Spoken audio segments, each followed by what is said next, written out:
An upcoming third grade reading test has created a public furor over concerns that hundreds of students will be held back for reading below their grade level. Oklahoma City School District officials estimate nearly 1 in 4 of their third graders are reading below grade level and are in danger of retention. It's a debate that is being waged at the Capitol and around some dinner tables. Earlier, I visited with the State Superintendent of Public Education, Janet Barresi, about why she believes being able to read by third grade is vital to the future of Oklahoma's workforce.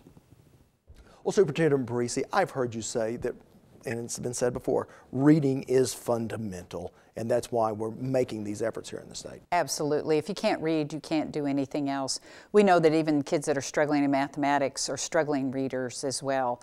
It is time that we take a 17-year-old law and put a date certain and say that in third grade, you need to be able to have the skills you need to be successful in fourth grade. Mm-hmm. There are some contention with this law, and I think it probably is a lot of fear over the retention of these third graders. No one wants their child held back. Right, right. And I can understand the concern, but I want to emphasize a couple of things. First of all, this is not one test on one day. There are other assessments, alternate assessments that the children can continue to take to be successful. And for kids that have a little bit of test anxiety, the teacher can put together a portfolio of their work that they've achieved across the year, and that demonstrates that they're reading on grade level, and that's available as well. We also have the opportunity for good cause exemptions. That's built into the law. And so, for instance, for children where English is a second language that have had less than 2 years of intensive instruction, those kids are actually promoted, but still get that intensive remediation. There's things for children that have cognitive challenges that are on an IEP, are moved on, that have to take a special kind of test. There's a provision for just 1 year of retention for children on an IEP that haven't been retained before. If the child had been retained and is on an IEP, they're promoted as well. So things like that allow that to happen.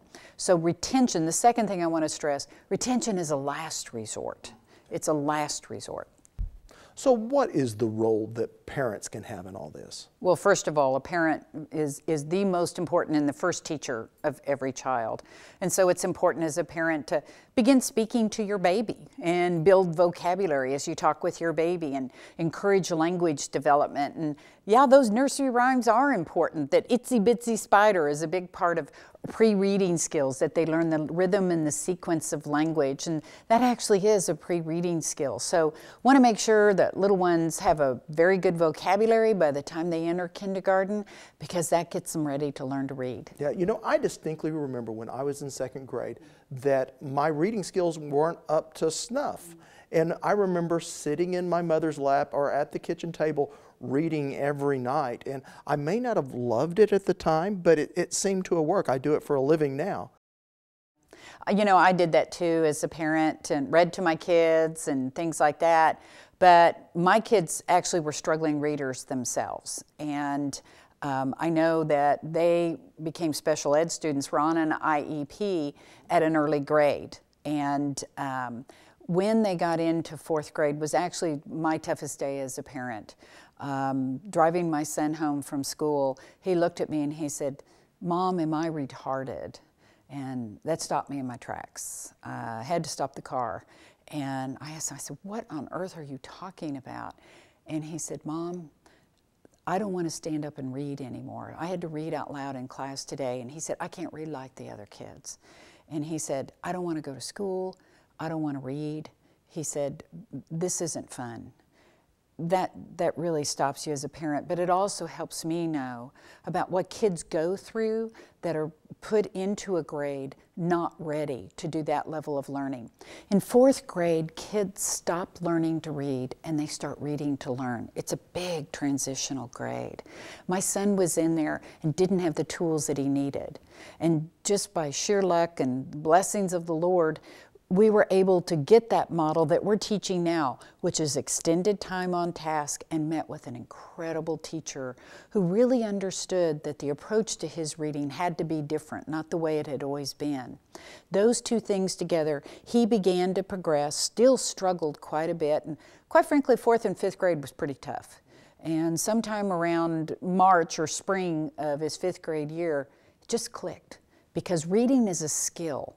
And once you get it, no matter how long it takes you, once you get it, we're seeing kids just really take off. And that's exactly what he did. He became a voracious reader and still loves reading today, has a great degree from college, and is off the payroll. Off your payroll, even Yeah. better, even better. You know, from a state's perspective, from the state perspective, why do this? Oh, listen.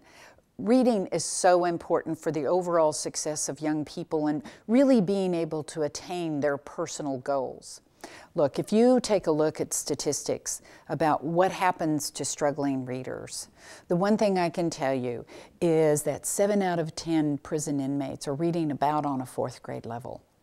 And 88% of 19-year-olds that were dropouts out of school were not reading on grade level, were struggling readers in 3rd grade.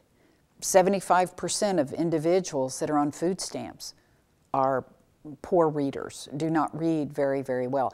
I could go on and on. I could talk about dropout rates. I could talk about enrollment on IEPs. Quite frankly, we think in the state that almost 50% of our kids are on an IEP, do not have a cognitive problem. They're just simply struggling readers, and we're looking at them differently now.